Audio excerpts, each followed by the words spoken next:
Yaxşımısınlar, hörmətli tordaşlar, əmmanlarının kəşfləri, əmmanlar tolumu güzel olsun. Ben huzurunla yani yeni numaradan birini hep geldim. Mehriban anılarımız için teyalığın akşamda huzurunla sunmakçı. Bu akşamın teksti Meryem Nisa Kurban'dan, müzik Hoca Abdullah Tursun'dan, barlıq tordaşlarımızdan, şundaklamış mehriban anılarımızdan yaktırıp anlaşanlarını ümit kılı ben. Anda olsa merhamet.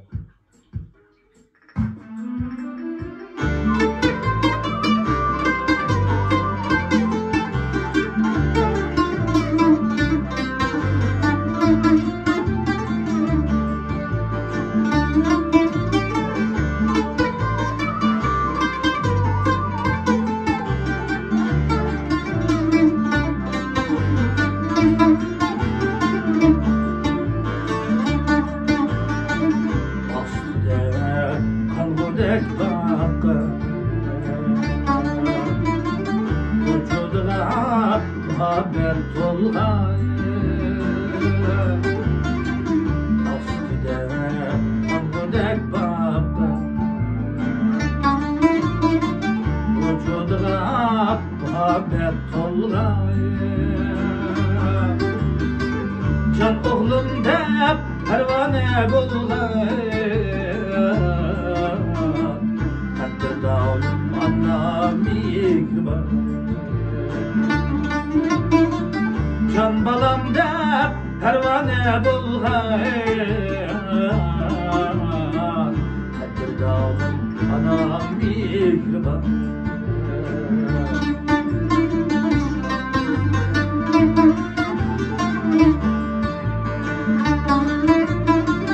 Kessem biraz küzün yolumda Aman bol dep her çağ dilimde Aman bol dep her çağ dilimde Bektilep gülep düşümde Rabbizarım anam mihriban Bektilep gülep düşümde Rabbizarım anam mihriban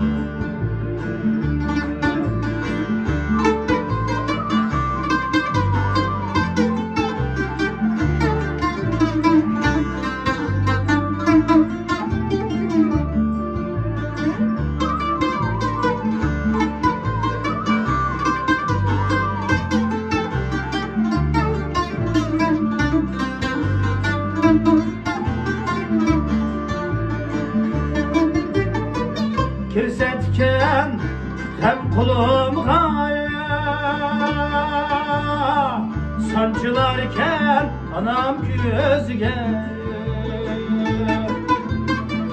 Kirsetken hem kulum kaya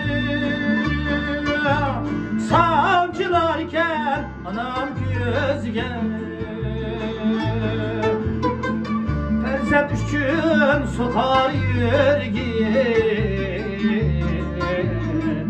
Kadirdanim anam mihriban Perzent üçün sokar yürgin Kadirdanim anam mihriban Rabbizarım anam